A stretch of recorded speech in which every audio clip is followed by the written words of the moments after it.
What's going on, Workforce? Brian here, and we're talking about some cross-data center matchmaking at long last. It looks like the devs are hard at work at bringing the magic that allows it to happen to us. And forgive my hiccups, I just can't seem to shake them, but I have to tell you guys about this. There is an article, go check it out. Link is going to be in the description below this video.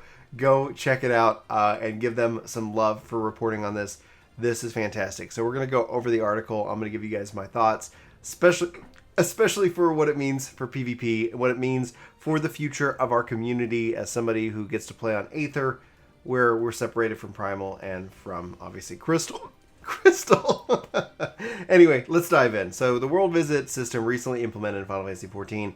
It allows players to travel between worlds within the same data center. But the team at Square Enix has its sights set on a larger goal. At the moment, players from servers, including in different data centers, cannot play together. Yet, during an interview at Gamescom in Germany, the director and producer, yoshi-p, told Twinfinite that this could change in the future. While the physical data centers will remain, the team is looking for ways to break the barriers between the data centers, allowing us to play with everyone else regardless of server and data center. That being said, is a very challenging task. Go read the article if you don't want to have the hiccups. This is my 30th take. We're just gonna have to go with it. Developers are discussing internally how to make this possible from an engineering standpoint of view. Unfortunately, it can't just magically happen, but they're working on it. While this isn't guaranteed that it will work, they will have some ideas of how to make it work. And here's an explanation of a sketch that they've kind of put together. You can see the data centers, JP, EU, NA, so forth, and then you can see within each kind of region, the various data centers accordingly. And what they're looking to propose is essentially an E option, the Earth. Here is everybody and everything all together, connected at last. Oh yes, make it happen. So it says the three big circles marked for JP, EU, and A are the physical data centers, and then within each, those are kind of the regional ones. Obviously, Aether, Crystal, and Primal are the ones that I would say reference for North America. Now, so the big circle marked at the bottom right, E, represents what we have now, one enclosed logical data center on which players can freely move between servers. The first step in the development team is planning to take is breaking these boundaries between logical data centers, yet those boundaries are very solid and they need some magic to make it happen. The ultimate goal would be to remove the boundaries between the physical data centers, for instance, between North America and Europe. But this will require something extremely powerful, like a Heidelin kick, to be accomplished. Of course, you should stay tuned for the full interview coming soon on Twinfinite. Wow, guys, it's going to be so much great information coming out of Gamescom, so much great information coming out of PAX West. This is a great time, and if you haven't jumped on board, I would bet that the game is only going to keep getting better from here, especially as we go into 6.0 and 7.0. So hopefully this is something you're looking forward to. Hopefully I can get rid of my hiccups.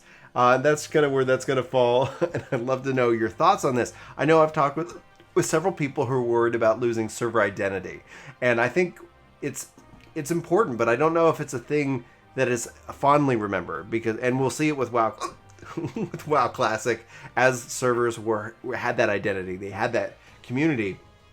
But I look at 14 as a whole community, and it would be really awesome to play with everybody over on Primal, Aether, Alpha, Zodiark, and Light, and over in the Japan servers. So I think that would help take a lot of stress off of, obviously, the data center moves. And with that, I'm going to bid you a good evening. I apologize for the hiccups. I'm not doing it like on timing. It is literally like happening like a hiccup does, and it's unfortunate. So hopefully you've enjoyed this video. If you do, be sure to hit that like button, hit that subscribe button. Check out our Casually Hardcore Podcast Highlights channel, guys. Link will be in the description below. We've got a lot of great stuff over there. Almost, I think, 350 or 400 new subscribers. So you guys who have hit that subscribe button, thank you very much. And for the rest of you, hit the link in the description. Go check it out. I don't think you'll be disappointed. Hopefully this video was nothing but fun and something to laugh along with me at. I love you all very much. Hope you have a good day, and I'll talk to you soon. Take care. What's going on, Workforce? Brian here, and Final Fantasy XIV devs have been working on to remove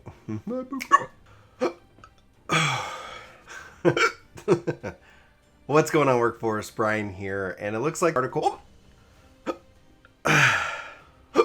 What's going on, Workforce? Brian here, and we're talking about some cross data center matchmaking. After a long time, this has been something that's been hot on the heels. I've got the hiccups. What's going on, Workforce? Brian here, and I've been trying to do this take a couple times, but I have the hiccup, so you might get a little hiccupy throughout the rest of this video, so I do apologize. But I'm so excited I have to sit down and tell you guys, cross data center matchmaking might be sooner than we think. The devs have been hard at work at it, and it's just going to